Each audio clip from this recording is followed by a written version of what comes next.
Audi's SQ5 is a real honey, but so is the normal Q5, and therein lies the problem. Los Angeles, California.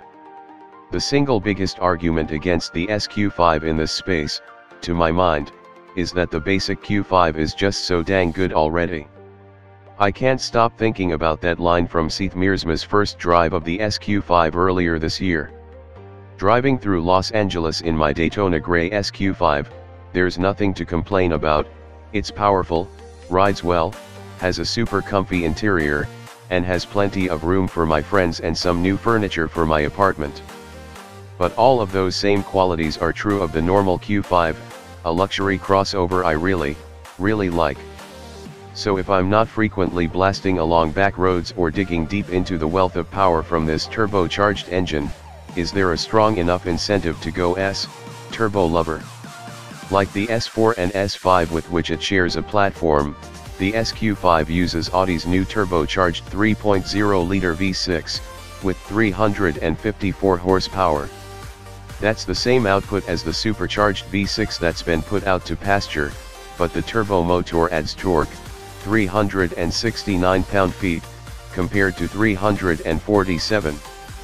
That's enough to move the 4,400-pound crossover to 60 miles per hour in just over 5 seconds, though you have to dig deep into the throttle to eke out the available thrust. Paired with an 8-speed automatic transmission, the turbo engine is a peach, could use a bit more initial bite, more on that later, but smooth in its delivery. Riding on air. The SQ5 comes with the air suspension that isn't available on the U.S spec base Q5.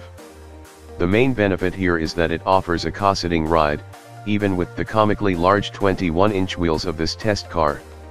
Whether in the comfort, auto, or sport settings of the Audi Drive Select, the SQ5 is smooth and solid, with progressive and predictable body motions.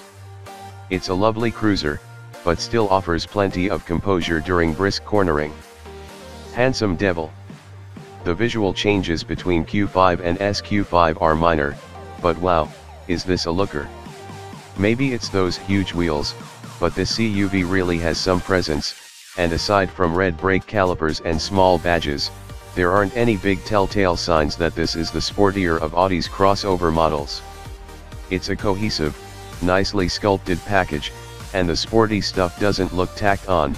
It's like Audi designed this thing to be an SQ5 from the start, and just toned it down for normal Q5 duty. Great cabin. Oh, nice seats. That's the first thing one of my passengers said when climbing in, greeted by the diamond stitching on the supportive leather chairs. The Q5's cabin is sleek and modern, and the SQ5 only enhances those attributes, with nice materials and a contemporary design. Even this black and gray color scheme looks lovely. A similar treatment would probably look drab in a BMW X3, but not here in the SQ5.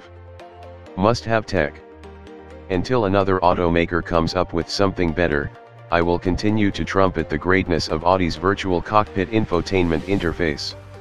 Nothing from any other luxury automaker comes close. If you want the best of the best in terms of onboard tech, the huge, crisp display and easy-to-use interface of virtual cockpit cannot be beat. Not special enough. My only real issue with this car is that it feels less like a proper SQ5 and more like the Q5 with the big engine. Where's the sense of occasion? Where's that added prowess? Sure, there's a lot of power available here, but it lags on throttle tip-in. Again, you have to dig deep to really get that grunt.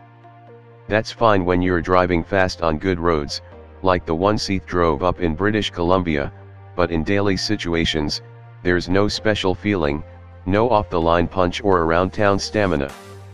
Likewise, the exhaust is barely noticeable. I don't want to have to beat on this thing to make its sportiness known. So is it worth it? I'm not so sure. Don't get me wrong, the SQ5 is a real honey of a car, a luxury crossover that does just about everything well. But the same can be said of the standard Q5, and unless you're planning to really drive the bejesus out of this thing on a regular basis, you'll likely be just as happy with a Q5 2.0T and an extra $15,000 in your bank account.